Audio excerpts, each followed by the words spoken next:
It's time to get nerdy, y'all. A little bit of gaming history for you. Something relevant in gaming and discuss our opinions on it. Should we kick it out of here, or should we kick-start it? This is the part where you, the listeners, try to stump the hosts. I'm not a lawyer. I just play one on a podcast.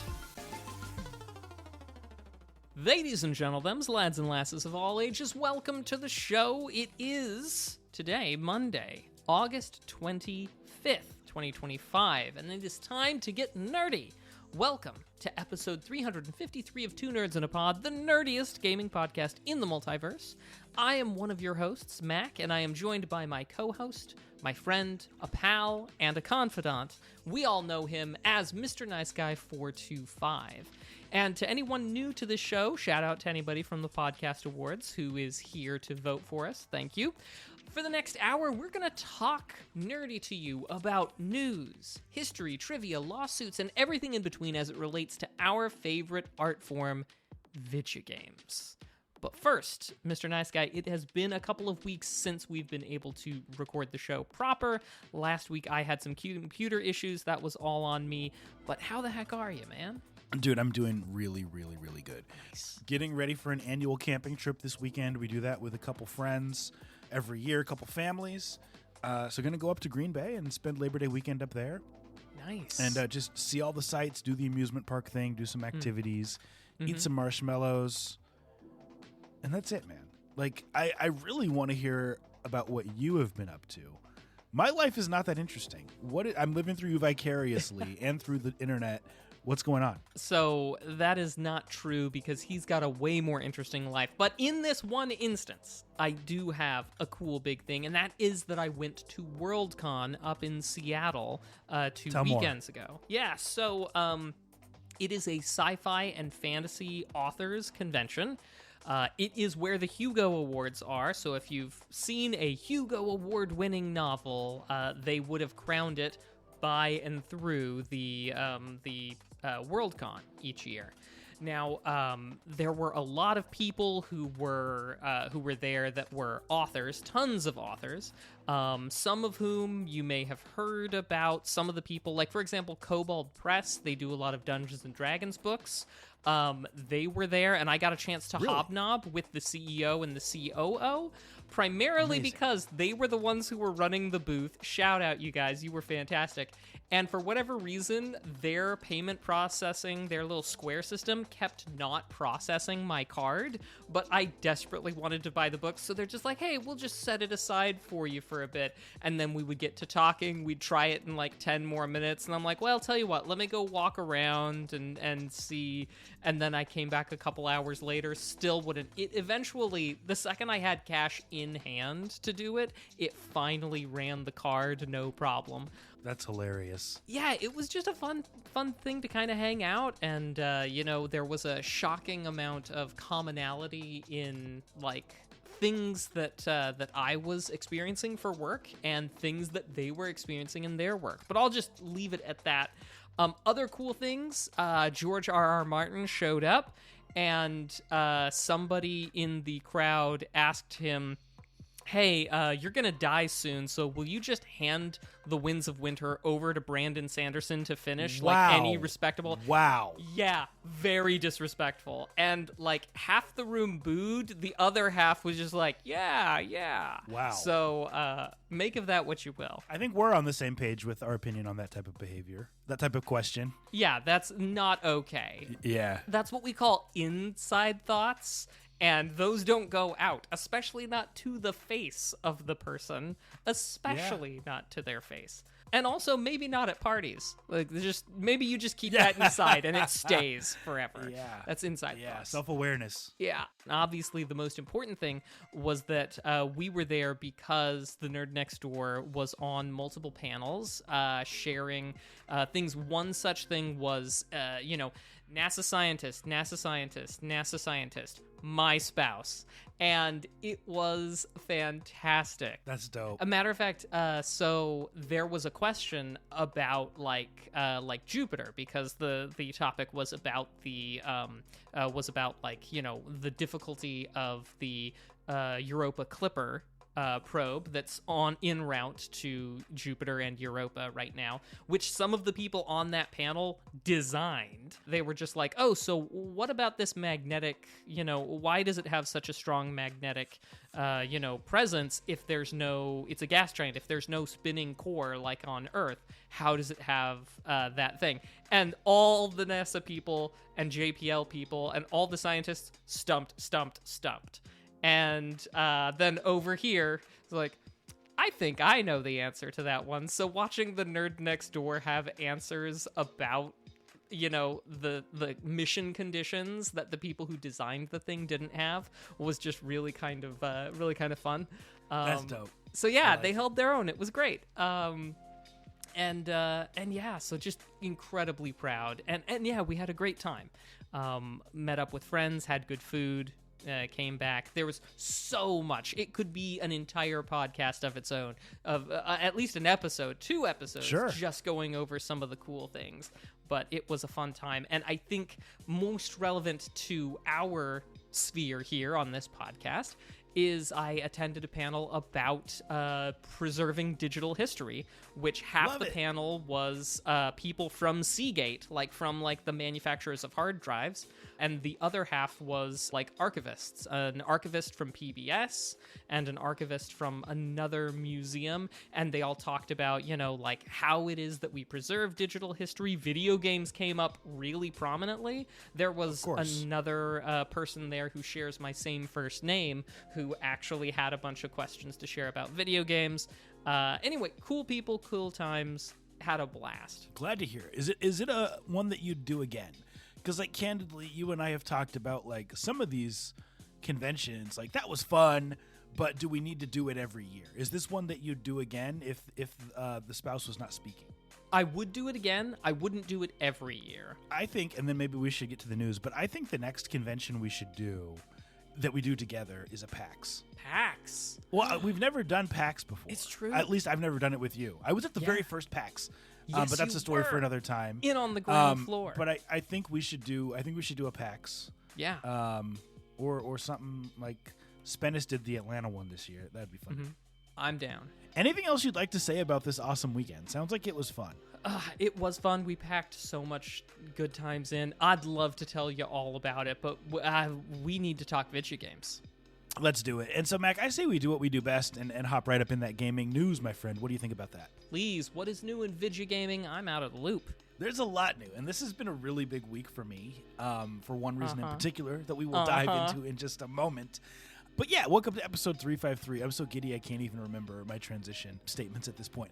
Welcome to episode 353 of Two Nerds in a Pod, nerdiest video game podcast in the galaxy. Thank you for tuning in. Mac, first news story comes from PCGamer.com, written by Harvey Randall. It's about a little game that some of us have been waiting for several years called Silksong. Here's what he writes. After 6 long years of waiting, Silksong finally has a release date, as announced on Team Cherry's YouTube channel. It's my pleasure to inform you that Silksong will finally be arriving to PC on September 4th, marking an end to years of waiting for the Hollow Knight sequel, and tragically over half a decade of top-tier Silk posting. And so far, it's looking really good, the author writes. Some gorgeous environments drenched in atmosphere and weird little critters to slap a big old map, no doubt flooded with secrets, over 200 unique enemy types, and a whopping 40 bosses. Whether that's including variations on the same boss type, I'm not sure, but it's more than enough to sink your needle into. Mac, I think it goes without saying for anyone who knows me, 10 out of 10 on the excitement scale right now. My question for you is twofold. Is this a day one play/purchase?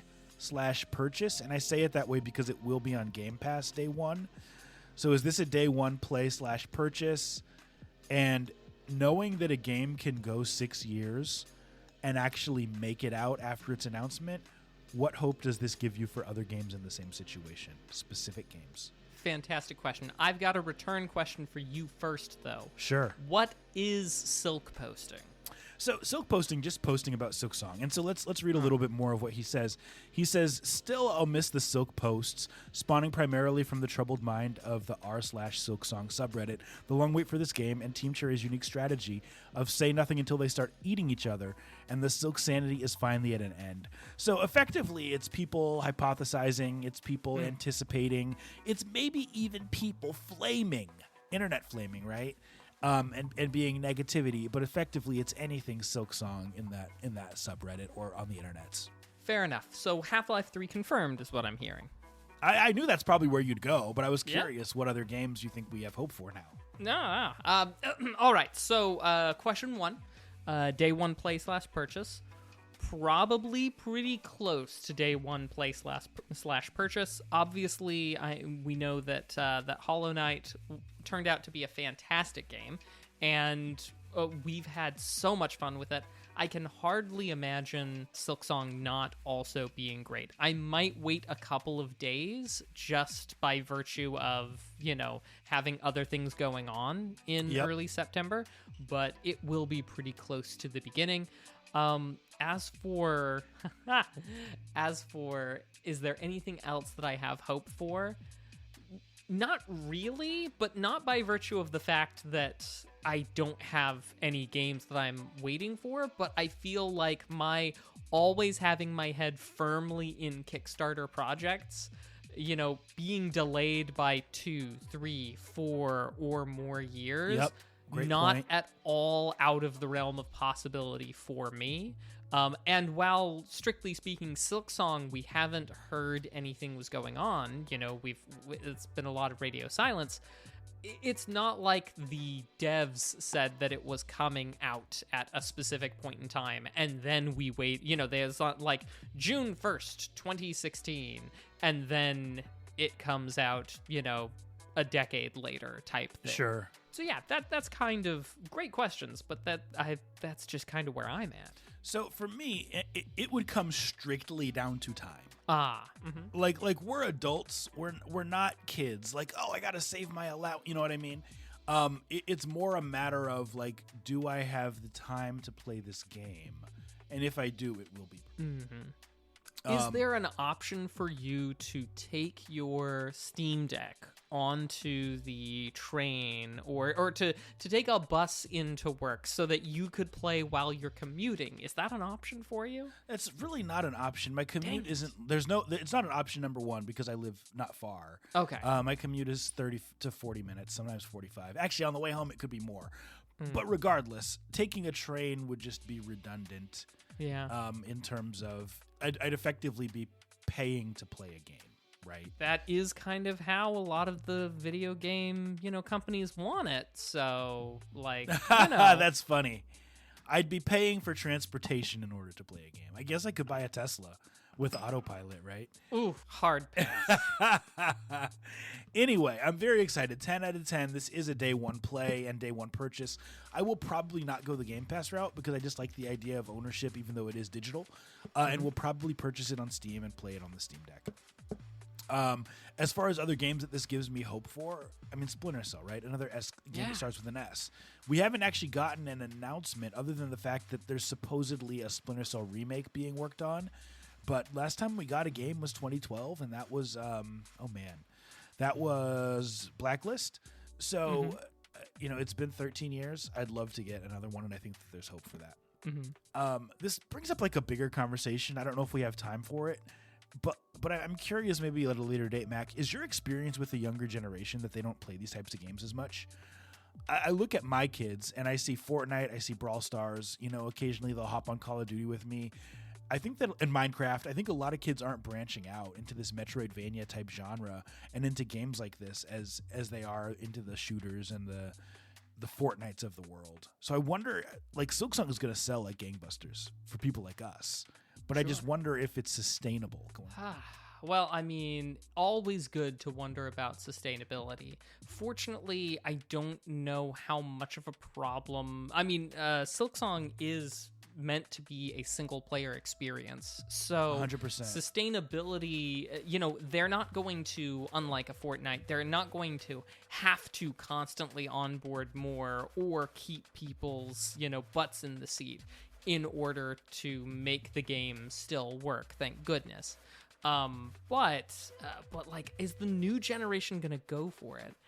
I don't know. I don't have a very large sample size, unlike you, who've got multiple data points in your own home every single day. Yeah, got a big one here. Big sample size here. But there is something to be said. I'll tell you what. I plan on this weekend going to visit some family. I'll do an informal poll of the youngsters in my life and see how they're feeling about Silksong. Yeah, 6 years from now, will we get another Hollow Knight game? It'll be interesting to see. So anyway, Mac, this one's really up your alley, this next news story on GameSpot.com by Chris Compendio. Here's what Chris writes. One of the world's largest libraries will not consider Nintendo... Let me read the title, actually, just to make clear what we're talking about here. Switch 2 game key cards aren't eligible for Japan's preservation library. He writes, and then there's a subtext that says the National Diet Library only considers physical media that contains the content itself. Here's what he writes. One of the world's largest libraries will not consider Nintendo Switch 2 game key cards for preservation. Japan's National Diet Library, which contains over 9,600 video games in its archives, said that it won't recognize titles in the game key card format because the game's data are not located within the physical media itself. Speaking to Famitsu, representatives from the National Diet Library said that since a key card on its own does not qualify as content, it falls outside of the library's scope for collection preservation. For the people at home who don't quite understand this clarifying paragraph, then Mac, I just want your thoughts on this generally. I want to hear what you think. Game key cards solely act as authentication keys, allowing the user to download the full game onto their console when inserted. The card must remain in the system in order to play the game, despite the game being installed, but the card can be shared or resold. Several third-party publishers utilize the medium for their Switch 2 releases, including Capcom, which considers its game key cards title as digital sales. Super interesting. We could go on, but that's the gist of it. Mac, what do you think? I understand where Japan's preservation library is coming from. The whole point of their shtick is preserving the data, and if the data never exists in their hands, what is there to preserve? Well, I immediately disagree. Oh, right, because lovely. if their goal is to preserve the data, then it's the data. It shouldn't have to exist in their hands. There have been many games that were not released physical, at least not at first, right? I'm pretty sure, I could be wrong, but I'm pretty sure Dead Cells, great example of a game that was released digitally and then later released physically. I think, fact check me if I'm wrong, audience at home. But point being, Mac, I'm sure you can think of situations where that has happened, and those games deserve to be preserved, I think. Oh, sure. I agree that it deserves to be preserved. I agree that these things, but like, I can't fault the Japan Preservation Library. Look, I can imagine the situation where what you're trying to do is you're trying to preserve video games, but yet if you can't get the data on a fixable medium, then you might not be interested in dedicating the storage space that you do have in order to things. You live in you have a building, you have a structure that has a limited amount of space. And so if the data isn't actually on that cartridge, why on earth are we putting whatever? And I know that the Switch 2 cartridges are teeny tiny, but why would we put aside space for something that does not actually have the data on it? I can see where they're coming from. I agree with you, though, that they should be preserved, but I see where Japan Preservation Library is just like, this is essentially a little plastic thing with with hopes and dreams written on it, but not actually any of the information we want. See, and I can't agree with I can't agree with their stance here. I won't say I don't agree with you. I don't agree with their stance because it's so much harder to rip data off of a piece of hardware. And actually, it's software, right? But off of a cartridge, off of a CD, off of a whatever, than it is to simply download and save something that has been digital the whole time. It's entirely possible that they will or have. They can. Yeah. But they're not going to they're not going to dedicate the inventory space, is what it sounds like to me, to hanging on to the key cards. Oh, and if that's what it is, then I'm misunderstanding completely. I mean, I could also be misunderstanding. It's possible that I'm interpreting your reading of the thing in the light that I find most reasonable, which is I could be misunderstood as well. So you might be right. It says they've been collecting physical video games since October 2000. So it was my misunderstanding, right? We're not perfect on this podcast. Hey, Mac but is right about this. We always I are was willing to wrong. recognize if there's things, we'll take the L's, but also I'm sure that there's something about this that I'm wrong about too. Well, no, but that completely invalidates my argument, and we're not going to edit that out because, like, that's part of the pod, right? It's an imperfect podcast, so we'll leave that in. No. It's perfect because we're not going to pretend like we're better than we are. Yeah, exactly. That's exactly right. Yeah. And I would still say that I think that Switch 2 games, the physical cards should be preserved, right? 100%. Yeah. Because are we preserving these games so that we can someday go in, pop them in, and play them? I don't think that that's what their goal is. Because if it was, then they would be preserving all of the digital stuff too. It's worth noting to anybody who's listening to this for the first time or for one of your first times, Lom and I don't coordinate our topics ahead of time. We each come with our things and we get each other's thoughts in the moment. And he did not know when he picked this one about that panel about digital preservation that I went to at Worldcon. How could he? I hadn't told him anything about it yet.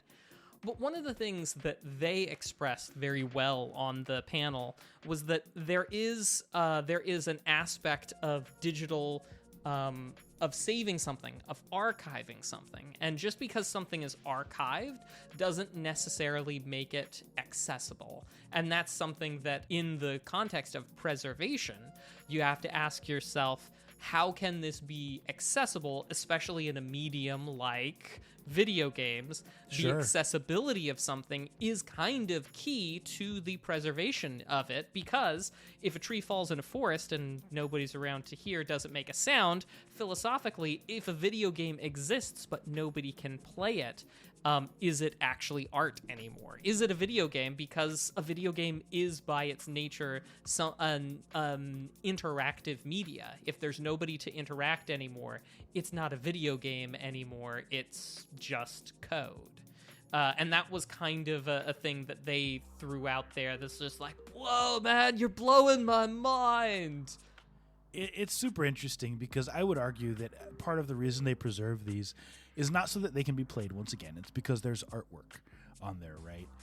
It's because something about having that physical game is unique and is a part of history. But to your point, if a game is saved or archived, but there's a crazy expensive rare peripheral that's required to play it, is it really accessible? And the answer is no. So if the goal is simply to preserve physical media, and part of that is the artwork, is the physical cartridge or the CD or whatever it may be, then I think that Switch 2 games should be included in their library. Yeah. But that's just one guy's opinion. Yeah, I think it also deserves the preservation treatment. I think if we get pedantic and we accept that sort of carve-out that you can archive data, but only once you've done it in such a way that it's accessible, is it actually preserved? Then I think I am on board of we should absolutely be archiving it. We should also push for proper preservation too, because I think that's the important bit. And I'd love to know more about the Japan Preservation Library, because I'm sure they do good work. I'd like to acquaint myself with more of the good work that they're doing, and I thank you, Mr. Nice Guy, for pointing them out to me, because I'd never heard of them before. Sure, great note to end on so many news stories, but that has been news for the week. All right, well, now let's take a little look into the past, since we've looked at things that are going on right now. Mr. Nice Guy, I've got a couple of games, some of which I think you may have played before, Awesome. and some of them I know you have not. I want to start with something that I know speaks to both you and to me. We are, of course, looking back the past couple of weeks in years before. Mr. Nice Guy, was the first Mortal Kombat movie a day one view? Did you go to the theaters? Were you standing in line? Absolutely not. And I don't even remember how old I was when it came out, but it was not one that was on my radar. The movie, no. Was it for you? I did not stand in line at the movie theater, but that weekend I went to the movie theater. I watched it. I also had the benefit. In 1995? 1995, yeah. What? Okay. So, go ahead. Where I was living at the time, one of our neighbors was the manager of a movie theater. And as a result, we would basically get free reign of the movie theater. She had put wristbands on us, and we'd just be able to, walk into any non-R-rated movie that we wanted. I watched the Mortal Kombat movie because I had played the arcade games. I wanted to watch it, and it was PG-13, and I definitely did not look like a 13-year-old. I had access, I had opportunity, and I had motive, and so it happened. But that's awesome, dude. That's really cool. That's like a story from a movie, right? It was a real good time. I can't remember all the movies I got a chance to go watch, but I do remember that one. But the Mortal Kombat movie was really the second successful video game movie. It cost $20 million to make, brought in $124 million, which is no wonder why it then went on to have additional Mortal Kombat movies from there. Sure. But all right, away from movies, time for some actual games. A little title for the PS1 in the year 2000 called Chrono Cross. I know this is one I've played, but Mr. Nice Guy, I don't know if you've played this. Nope, not on my radar. What about its prequel, Chrono Trigger, for the SNES? Oh, of course, played some Chrono Trigger. One of the best SNES games of all time, right after Donkey Kong Country 2. Yeah, now, Chrono Cross, big shoes to fill. A tough act to follow for sure, but it still did a pretty great job. There were some aspects about the combat that I didn't especially appreciate, but they really tried to keep the sort of notion of your characters working with each other, making things happen. As with any, Chrono game, there's some twists in the middle that I'll just leave right there. But a 3D game, excellent graphics, well put together, engaging story, and it really, really was a worthy successor. The example of a sequel done right, I would say. But it did stand well on its own legs. Stood on business, as the kids would say. Is that what the kids are saying? That's what they're saying, man. Okay, cool. I trust you. You've got more data points. Released in 2021 for, of all things, mobile devices, a game called Mega Man X Dive. Okay, it is a Mega Man game. You know me, I'm obsessed with the Mega Man franchise. But Mega Man X Dive was not just a Mega Man game, but it was a good mobile Mega Man game. Considering the fact that, almost every mobile Mega Man game has been absolute garbage. Just terrible. But Mega Man X Dive did a pretty great job. But the thing that makes it particularly notable is that it's a great example of sunsetting a video game. Doing it well and doing it right, because Mega Man X Dive, unfortunately, mobile game, reasonable controls, very gacha mechanics. That's Gacha. The type where it's not quite gambling, but maybe just kind of a little bit. It very much encourages you to go ahead and put in that money for those microtransactions in order to get those things. Oh yeah, 100%. It was one of those things that we would probably call a bit of a shameless cash grab. It's a gateway game. A gateway game. However, when they sunsetted it, Capcom turned it over, and hey, Flaming Phoenix, I see you trying to get my goat. It won't happen. You know full well what Mega Man is. But it is one of those where they sunsetted it and it became Mega Man X Dive offline. And the offline mode, you can pick it up on Steam, you can play it. It has artwork across all kinds of the Mega Man games, upgrades much easier and much better, and they managed to put a game there that really had been built from the ground up to encourage you to do these microtransactions, and instead to make it a game that was playable. It's one of those things where, you know how like a picture is worth 1,000 words, and a moving picture's got to be worth at least 6,000 words per second or some such. The point is that next time you see it on sale, if you like Mega Man, give it a shot, and just recognize that this is even a mobile game that has gacha mechanics, is a good way that you can make that game, well, you can preserve it instead of archive it, I guess. So anyway, that's all I had for video game history today. Some things to consider. Nice. Love it, Mac. Thank you for sharing. Well, now it's time for our topic of the week, a segment where we talk about something relevant in gaming and discuss our opinions on it. We'll be bringing back Indie Game of the Week real soon. Probably next week, in fact, because we've got one to talk about. Mac, this one comes from Kotaku.com, and I was going to give you a choice of news story, but I feel like this one is so important and so interesting that we got to go this route. So here's the title, written by Claire Jackson. Nintendo reportedly pushing devs to release on Switch 1 instead of sharing Switch 2 dev kits. Here is what Claire writes. Reports, and I want to be clear here, it says reports, right, indicate that Nintendo is reluctant to give devs the tools they need to make the hardware sing. The Switch 2 launched just a few months ago and was immediately a smash hit, selling more than 3.5 million devices within 4 days of launch. Since then, Nintendo sold nearly twice that much, sitting at roughly around 6 million machines.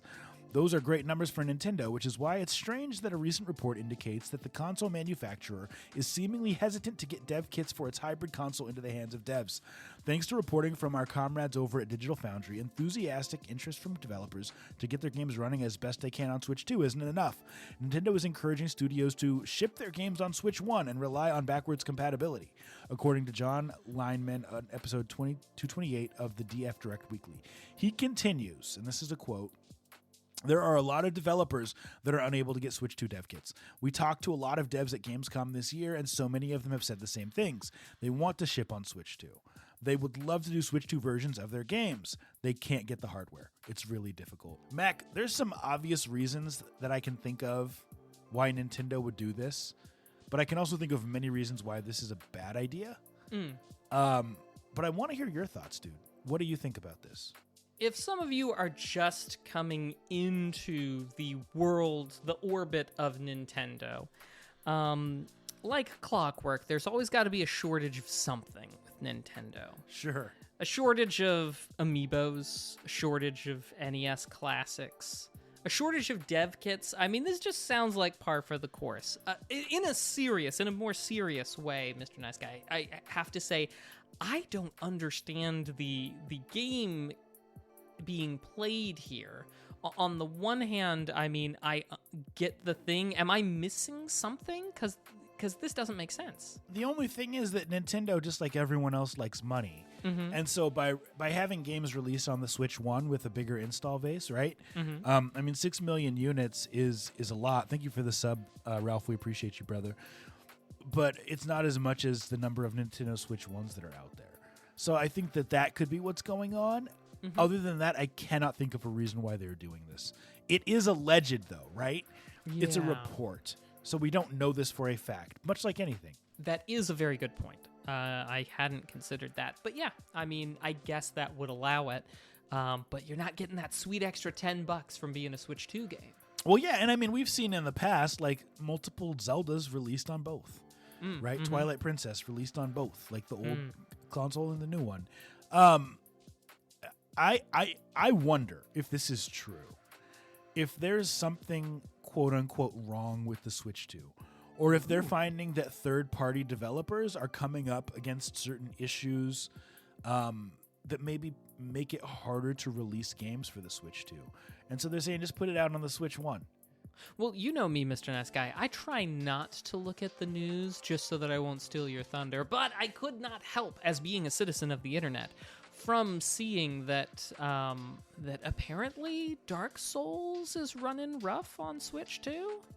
Oh, I didn't know that. I did not know that.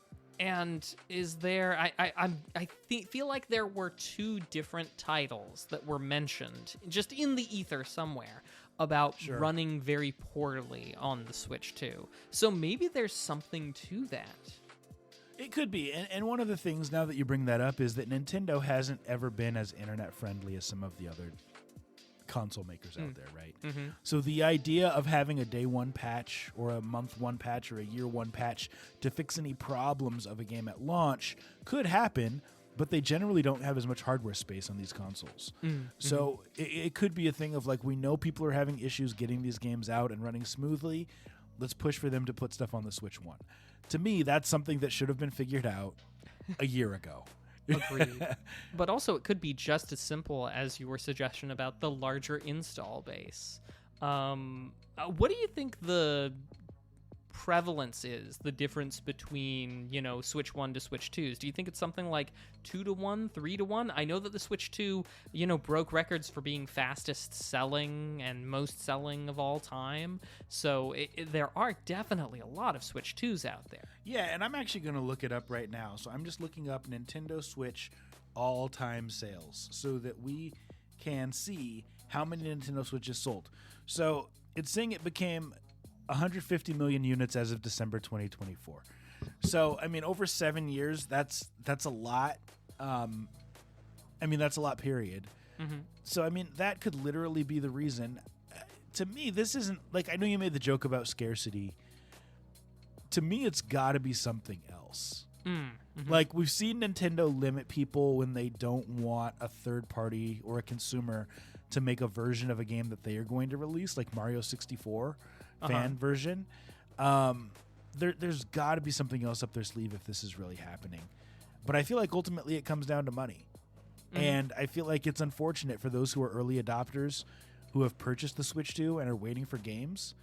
It's crazy. The other thing I'll say, and then we can move on, is typically developers are requesting dev kits before the console launches. Yeah. So that they can tinker with it, at least in my understanding, and learn how to use it.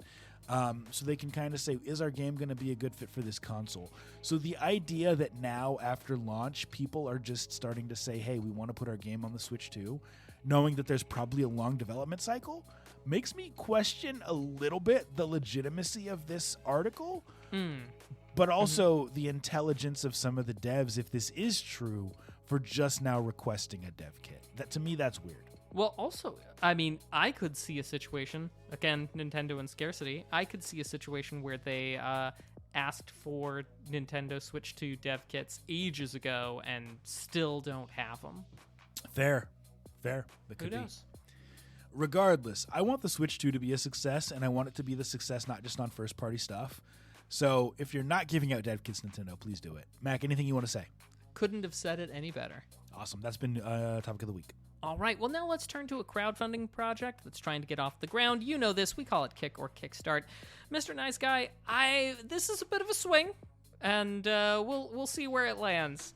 Mr. Nice Guy, how do you feel about avatars? Digital avatars.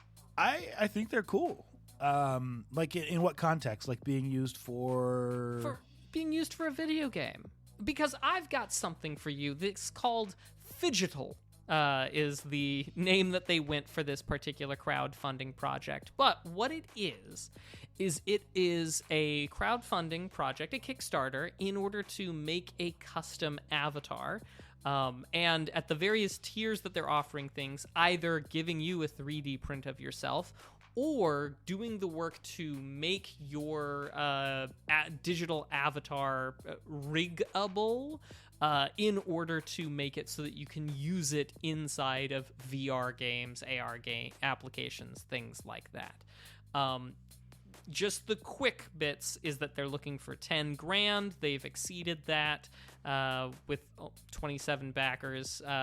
They've kind of offering the two low pledges are either $100 if you just want a 3D printed model, or $200 if you want the digital avatar. And then, it goes up from there if you want, different figures, if you want more things, add-ons, both the digital avatar and a 3D printed figure of yourself, and so on. Now, I do have some feelings about the technology behind this for some reasons that I'll bring up in a second. But Mr. Nice Guy, any real quick shot from the hip things that you see as you're looking at this? So one of the biggest mistakes that I've made, and I spoke openly about it on this podcast, is my being an advocate, or maybe not an advocate, but like into NFTs when they were a thing. I was like, these are cool. Like digital functionality, you own something and you own part of a company. This is a very, very cool concept. And I'll say I still think it's a cool concept, but I think that it was executed very, very, very, very poorly, maliciously, and allowed people to take advantage and prey on people who weren't as intelligent or as savvy as they should have been. And Pulling so for that reason, pulling lots of rugs, rug pulls, literal, like, yeah. So I'm a lot more skeptical now about, hey, you have this physical thing and you own it and da-da-da-da-da. Ultimately, this is no different than a character creation tool, like you'd use in a RPG that you're playing. The question I would have before I really form judgment for them is how far does the functionality extend? Because there's a lot of different platforms that I participate in, Discord, my email, video game consoles, virtual reality. Would that phygital carry over to all of those? None of them? Is it its own metaverse? What is it? And that's a big question. Right. So I can't answer all of this because I am not super into this sphere, into the things that are going on here, right? So I can just take a guess at them. And the Kickstarter kind of in a lot of ways relies on you sort of already knowing some things. But they do have some useful bits in here, like your fully rigged digital avatar works anywhere you need it, games, virtual worlds, streams. Plug and play VRM or FBX avatar for VC face or VC mess or hand face tracking, emote, and toggle controls and such. And so I believe that VRM and FBX are two of the bigger like file formats for incorporating into those programs. I couldn't tell you how common that is as far as usage, if it's ubiquitous like a PDF or something like that, or an MP3 or otherwise. So I can't say for sure, but what I do know is that I had the misfortune, many years ago to be at a consumer electronics show where one of the things that was being offered was a large full body 3D scan.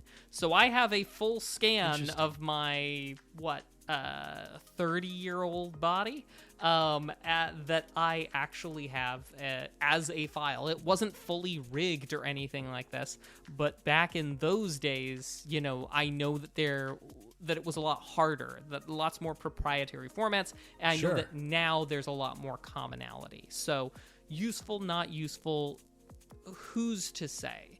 Now, they aren't going to ship you a 3D model, or a 3D scanner for you to scan your own body. Instead, it'll be created from images that presumably you take with your own phone at specified degrees around yourself that you feed in, and that they use primarily their AI workflow, their AI artist workflow, to generate the 3D base mesh from the photos and references. And then, every AI generated base is then refined, sculpted, textured, rigged, and polished by our team of professional 3D artists. And then, from there. But all that being said, this seems like something that could be good, maybe? I don't know. But $200 to get your hands on an avatar. Maybe I just don't know what the going rate is on those things. But that seems like a bit much for me. It's stuff like this. And first of all, I don't want to go overboard here. I don't want to overcorrect or overreact. It's sometimes instances like this that make me wonder if we are supporting Kickstarter the wrong way on this pod. Ooh, and I don't think that we are, because I think about all the good stuff we've supported, and things like that Hollow mushroom Knight game. Oh, Lone Fungus, and there's Mina been the many Hollower. others. Mina the Hollower. There's been Shovel Knight. There's been so much good stuff that's come out of Kickstarter. Hollow Knight, you said. And even the fact that we've been able to say, hey, we talked about this Kickstarter 2 years ago, and now they're sending us codes because the game is coming out, and we're going to do a review of the game, and it's awesome. But also, the internet and Kickstarter in general gives a platform for anyone to post anything and to be... I'm not saying these people are predatory, but to potentially be predatory in taking advantage of people's lack of understanding of how things work, right? Sure. People who have some disposable income. And so this smells of that to me, but it could also be innocent ignorance, right? Like these people making this just don't understand how this is going to not work and why it is not a feasible situation. So I don't like this one. Okay, gotcha. I can't say, Mr. Nice Guy, as I feel quite as strongly about it, but there's the old saying of garbage in, garbage out. And I can send you a whole bunch of pictures. I know what sorts of end product you can get off of not great data, and I am concerned that at the outset, while I think a full 3D scan of my body could make for a good 3D avatar, I just don't know if we can do well with the pictures. But hey, maybe it's not about doing perfectly, maybe it's just about doing good enough. I would say I would very, very cautiously, because I'm on the fence, there is no other work for me to point to. This doesn't have a playable demo, but I have no other works or efforts to look to than just their pre-renders. So I would be very cautious and say kick, not because I don't think it's a niche or something that has a place, but because I just don't have the trust that I need to put money down. I think about how often I'm using an avatar on the services that I have. And I mean, I've paid like $40 to someone to design a little cartoon logo of something. And actually I'm not talking about it on our pod because I don't remember what we paid for this logo, but I've paid for people to design things and they've done great work, but it was always less than $200. And then I always had ownership over it. Right. So I don't think that that's the case here. And so for that reason and others, I'm out. All right. Kick this one. Good luck, but it wasn't for us. And that's been Kick or Kickstart. Now it is time for a segment that we like to call Nerd Flex. Woo-hoo. A segment where you, the viewers, try to stump the host. Sometimes you do, sometimes you do not. But as a reminder, for those of you who are here live, you have a job to do. If you have a multiple choice gaming-related question, please put it in the chat. Mac and I will use nothing but our noggins to try to answer it, and we'll all get a little bit more video game knowledge today. So I'm going to pull up the test bank of randomly generated questions. Meg, when's our next sound test episode going to be? So glad that you asked. As you know, sound tests every about 4 episodes we put it out there. We had one in episode 351 just a couple episodes ago. 355 is the next one where we will send episode 315's sound test. We will reveal the secret and send it off while we bring in the new one for episode 355. Fantastic. First question. Let's do it. And it is a special round. How many Pokemon types can you name? Shall we alternate? Yeah, let's alternate. Okay. I'll start with fighting. Okay, I'll start with, and I'm probably going to get these wrong, water. Grass. Fire. Electric. Is earth one of them? I think it's ground type. I'm just thinking Pokemon I wasn't sure Red, if it was Blue. earth or ground. But yeah. Ground's the one. Flying. There is cuddly, I believe is one. Cuddly? No, I'm just kidding. There's one. Is there like a paralysis type? I guess ghost. Ghost is a type? Okay. And bug had stuff. I think a lot of them had paralysis moves. But okay, yeah. Fair. If you go bug, I'll go psychic. Okay, fair. And we've done 3. Do we want to keep going? Oh, well, I figured we'd do as much as we could. Dude, you keep going, because I can't think of more. Psychic, dark, steel, normal, believe it or not, normal. And let's see, I already said flying, I already said fighting. I think that's good. What did we get? 10? That's got to be 10. Yeah, it's got to be 10. Got to be 10. So, all right, we got quiet chat today, but that is okay. Cool. Mr. Nice Guy, question for you. Chun-Li, the Street Fighter series regular, is primarily associated with what basic fighting move? Kicking. Yeah, I'd say kicking as well. And the answer is yes, kicks. Well done. Oh, wow. That's an easy question. Yeah. That's a very easy question. But we'll take it. Yeah, we'll take it. We kind of have to at this point. All right, third question. Okay. Oh, this is right up your alley. How many characters does the player choose from in the 1989 classic side-scroller Golden Axe? How many character options are there? It's either 3 or 4. I'll go with 4. I'm pretty sure it is 4, but I'm going to go with 3. Okay, sweet. And the answer? 3. Okay, nice. Okay. Hey, not too shabby. Classic game selection. Between the two of us, clean sweep. Nice, I like it. Next week, come with the questions. I missed the Pokemon questions from Spennis. I missed the questions with 17 options from Galvatron. Get us those questions, but we had fun today. We learned something new. Thanks, Matt. Well, all right. Well, now we turn to a little bit of legalese. Legalese. I am not a lawyer. I just kind of play one on a podcast sometimes. And Mr. Nice Guy, in the interest of time, I have a short little update for us. Specifically, a little something you might remember, Fortis Advisors v. Crafton. This is the stuff about Subnautica 2, right? Okay, yeah, I remember. Don't forget, everybody, whenever you hear something about, a lawsuit or whatever, if the lawyers are doing their jobs well, when you read what they say, you should probably be convinced of that side when you read their take. And we don't really still yet have Crafton's side of things, but we do have their answer, which actually turned out to be a little bit spicier than I usually see in answers, because... Spicy? Yeah, the way it usually goes, right? The complaint comes out, and then you give your answer, and your answer goes something like this. It'll quote your first paragraph, and then the answer will be, we can neither confirm nor deny, but to an extent that an answer is required, we would disagree, or we would agree with. Paragraph 5. We can't, we have no special knowledge considering the da-da-da-da-da-da-da, but what we are willing to state, and so on, and so forth.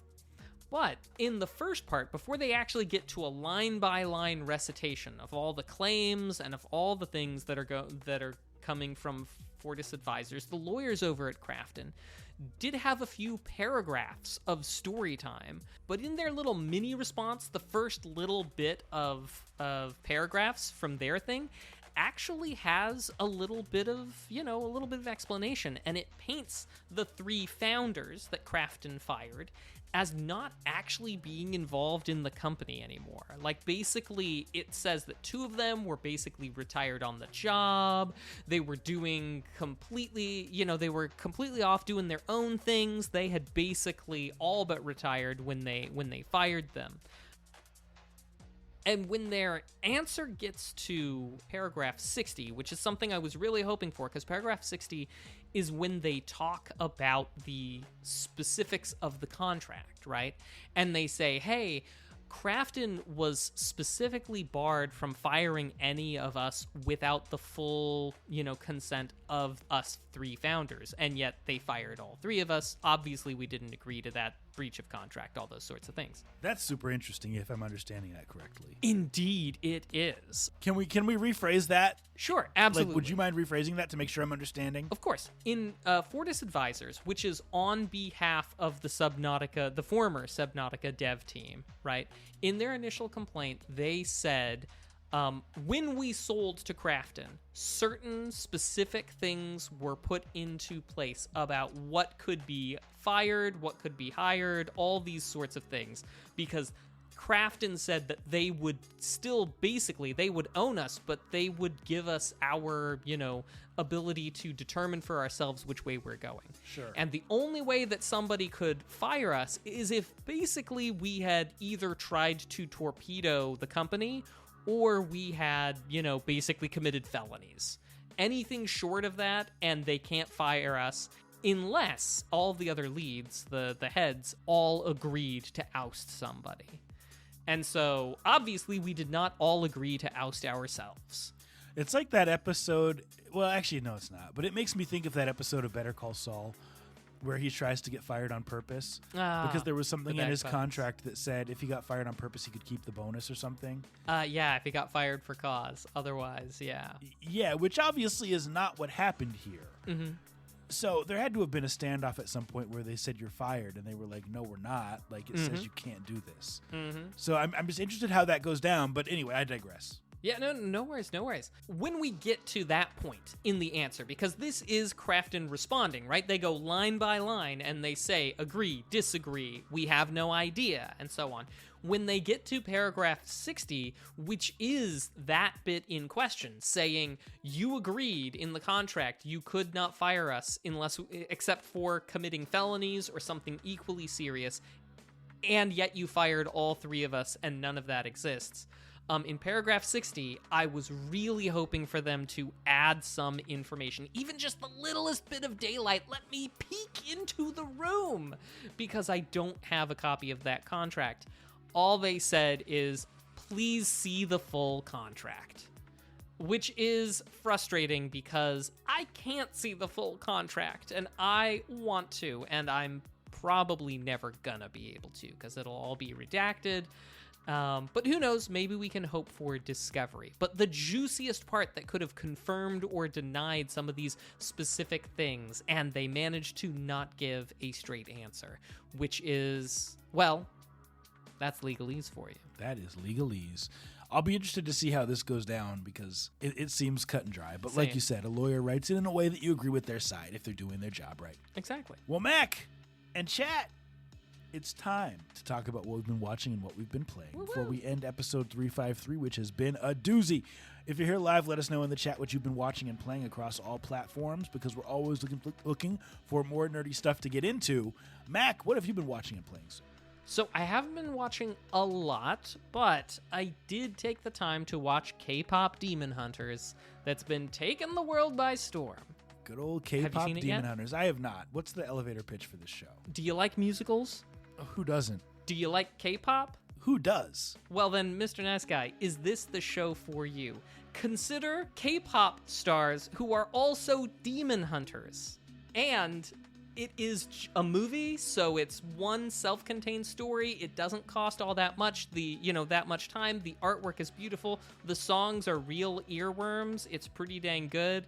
There's my elevator pitch. It sounds like they're doing too much, trying to combine too many genres. But I feel like I've got to give it a shot. Like, it's like a train wreck. You can't stop watching. Well, I mean, I hope that you like it. I certainly enjoyed it and had a good time. You enjoyed it? Yeah, okay, nice. I did. As for playing, though, the real thing I've been playing this week has been a game I've been playing a lot called Creeper World 4, but with a twist, because I discovered that there are these custom maps that, members of the community put out. And Sure. Creeper World is a top-down, sometimes isometric tower defense game where the main thing is you're basically battling back waves of essentially water because it flows like water. And that's kind of the way it's been since the very beginning. Well, somehow, some people in the custom maps managed to basically give you an FPS challenge in it, which I have no idea what sorts of awesome modding wizardry went on, but there are custom maps that you'll play, and basically, instead of being top-down isometric, you are, first-person shooter, actively shooting guns and mortars and things like that to battle back the encroaching creep. It's really quite fun and has been very much keeping me busy over the past little bit. But that's what I've been watching and playing. What about you? Man, you know what? So little time. I've been reading more lately, and I've been talking about this book, I think the past few episodes. I've been reading this book called Snow Crash, and I'm holding it up. It's similar to Ready Player One in that it takes place in the metaverse, but was written in 1992, and it's about a pizza delivery dude who lives lives like an alternate life inside the metaverse, and it's a pretty dope book so far. I'm a few chapters in, and it's written differently than any other book that I've ever read, in that there's not a lot of dialogue. Like, it's a lot more description, and like such deep description that I find myself reading some sentences over and over again to make sure that I caught all the references. So it's an interesting read, and I've been enjoying it so far. Written by Neil Stevenson. As far as watching, let's talk about playing first. I'll talk about one game I've been playing, and that's Battlefield 2042. Okay. So did the Battlefield 6 beta a couple weeks ago, and I said, you know what? I had a free copy of Battlefield 2042 from PS Plus. Let's pop it in. It's a great game. I know at launch people hated it. It got a lot of hate. Worst Battlefield ever. It's fun, and it scratches an itch. So I've been enjoying that. And as far as watching, still doing the Marvel watch through with the family. That's it. Nice. Where are you at in the watch through now? Well, we kind of took a break from the chronological, Uh-huh. and we've been doing Loki. So we just finished Loki season 1. Going to do Loki season 2. Nice. Caught that a while back. I'll be interested to what you think about it. Yeah, someone in the chat asked the title of the book. It is called Snow Crash, and it's similar in some ways to Ready Player One. Also, I want to say, shout out to Half Price Books. Yeah. If you want to go buy a book, do it at Half Price Books. Don't do it on Amazon. Don't do it at Barnes & Noble. Get a new copy of the book for, wait for it, half price. Mm-hmm. Half Price Books. You could be a sponsor of this show. Just let us know. That would be so dope. That'd be very that would on be brand. really great. Yeah. Well, Mac, why don't you take us home, my friend? Absolutely. Thanks, everybody, for coming out to the show and helping make episode 353 what it was. Thank you for listening. Thank you for contributing. Thank you for letting us know what you think. We appreciate every time you come out. And, of course, thanks for listening after the fact. We appreciate all of you. And until next week, we usually stream Mondays on twitch.tv/2nerdsinapod at 7 p.m. Pacific, 9 p.m. Central. Be sure to come out to the live show. And until next week, remember to be excellent to each other and keep it nerdy. Bye. Deuces.